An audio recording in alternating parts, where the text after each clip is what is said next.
Welcome to I Caught It on Audio. This is This Song Good episode 83. The Fixx, Reach the Beach.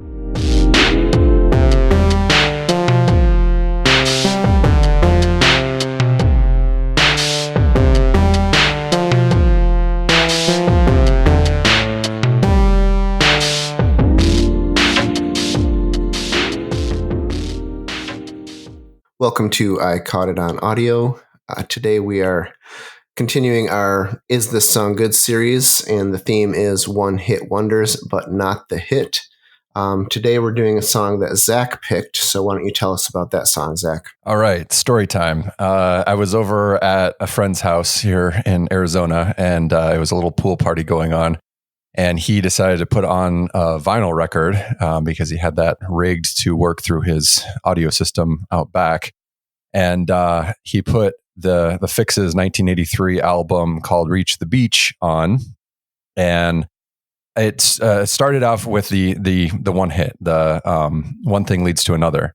And then as it progressed, it progressively got better and better until it got to, I think it's the fifth or the sixth track for Reach the Beach, the title track. And when I heard it, obviously it was just background, there's lots of splashing and diving and stuff like that, but in the pool. And when I heard it, I sort of like filed it back in my brain. Like I need to revisit this or listen to this again. And I did that, and as I listened to it, I got more excited about not only the whole album but really this song. I'll admit that it's probably going to fall more into like guilty pleasure territory because it's probably the most new wave song in existence. It is very new wave, very very new wave. But I absolutely love it. I love just the whole like the ensemble of instruments. I love how the tempo is kind of slower, so it's got sort of like a groove going on. All the instruments have like a chance to shine. It's not like, there's one, it's not like my favorite game where it's really just the guitar and then everything else is kind of in the background. It's like each little part has like a moment to kind of do its thing. And then the rest of it, it gets just kind of, it all mixes together nicely, but you've got, little bits that aren't, it's not getting crowded in the mix with all the things going at the same time. And this time, listening to it, more critically for this series, I really love the bass line. I didn't really notice it that much before, and it kind of jumped out at me these last like 10 times listening to it. And I think the bass line's pretty incredible, but it is lower in the mix, so you kind of have to be listening for it or really paying attention or have a good sound system so it kind of bubbles up more. But when I had the chance to go through this album and also listen to some other Fixx albums, I really started to think that the Fixx was an underappreciated band. I know they're from the UK, and I think they actually have some more hits in the UK than just One Thing Leads to Another. But here in the US, I'm pretty sure that's the only track that anybody knows about them. And it's a little upsetting because I think they could have been on the same level as like the Cars or Tears for Fears if people had given them more of a chance than just that one song and then kind of gave up and moved on. But I'm curious what you guys think about this one. Dave, why don't you go first? I want to know what you think about this actual like song with real song structure. with a beginning, middle, and end. Yes, that. I am still undecided on it. There's a lot of cool stuff going on. I feel like it needed a saxophone in it. Yeah, like that would have pulled me over for sure. Yep. But I'm kind of on the fence because it's not my favorite style of music. The whole new wave thing isn't my favorite. I like new wave just fine. I like One Thing Leads to Another. Mm-hmm. But I feel like a week wasn't quite enough time to spend with it for me to give a full verdict on it. So I'm going to have to, before I give my final vote, I feel like I need to spend some more time with it just to give it the credit it's due, because there are definitely some really cool things going on in the song, but also I don't know, it's just not my style. So I don't want to say I don't like it without giving it a proper chance. What do you think, Dan? I tend to often agree with you, Dave, on the new wave thing. I don't know what it is. Sometimes I really like it. Sometimes it feels. I think it's because they put so much distance between the end result and what sounds like real instruments to me. Yeah, which isn't automatically a bad thing. That's a subjective thing in my brain where I'm like, absolutely. Oh, I guess that's a guitar, or I guess they're playing keyboards there, or I know those drums may or may not have been played by a human. It doesn't make them better or worse. It's just what I tend to prefer. But I do really like some new wave stuff, so it's not like it's this blanket thing. But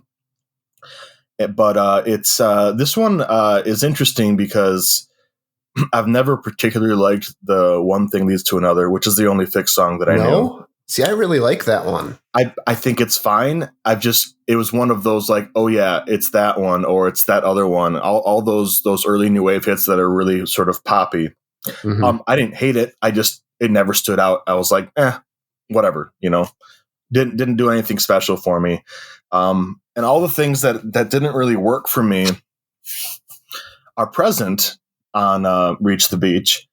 But for some reason, maybe it's the slower tempo, like you mentioned, Zach. It just seems to work better. Like he uses some of even the same vocal lines, like in One Thing Leads to Another goes another. He uses that exact same little melody at one point in this song, and I can't remember exactly what the line is. And it seems to fit the song better. There's more space, and maybe the fact that it's a little slower lets the instruments kind of come out. The bass is cool. The drums, that slow sort of like hypnotic thing that they have going. The song grew on me more and more. And I went back and listened to One Thing Leads to Another a few times and I think it made me appreciate the band and that song a little more, although I still prefer Reach the Beach to their big number one hit. I particularly enjoyed the little sort of drums and like synthy string like keyboard break in the middle of the song. Just it lets it breathe a little bit, and it helped. That help was sort of like the little turning point in my brain for when I started really liking the song. It let the instruments let you really hear sort of like the drums and the keyboards, and I don't know. It just there's something about this song that really grew on me. And I really like it. Interestingly now, Zach, you mentioned that they were probably a big hit in the UK. Based on my wiki level, research, they actually didn't have any big hits in the UK. They were much more popular in North America than they were in the UK, which is strange. Yeah. This song surprised me a little bit. I liked the Newgrass by Talk Talk, partly because it was so different from It's My Life, which is another okay song from, the new wave that you've heard 1,000 times, but maybe didn't know who it was by. But this one is rather similar to it. And yet it was like that little, like it was just past the point where it tipped into, oh, actually, I really like this. I thought it was really good. I also want to mention real quick, completely unrelated to the song, but you know how some 80s album art is really dated looking and goofy? Yeah. I thought this is a really cool looking album cover, and it looks Reach the Beach. It is. Yeah, it's super very cool looking.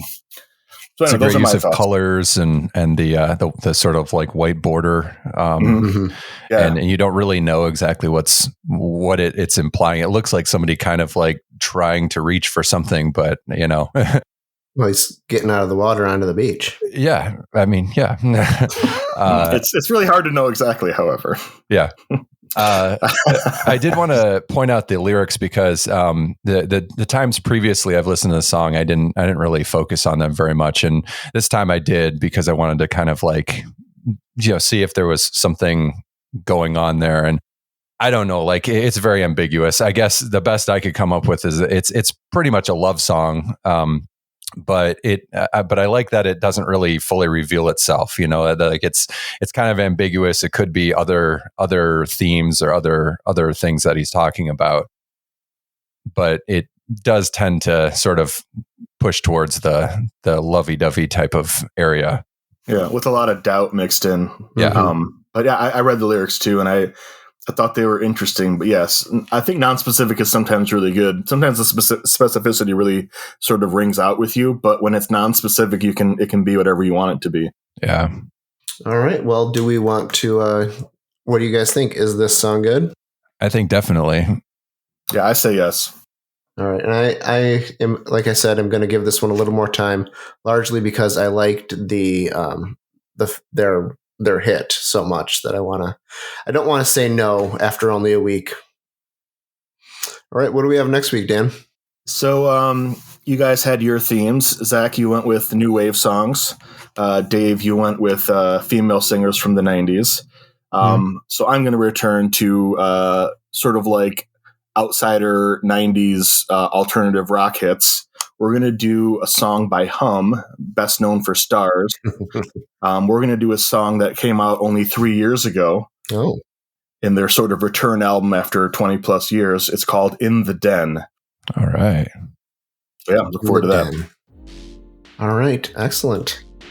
So if you want more content like this, you can find everything we've done at 64tacos.com. If you really liked it, go to buymeacoffee.com/64tacos and you can buy us a taco. Thanks for listening.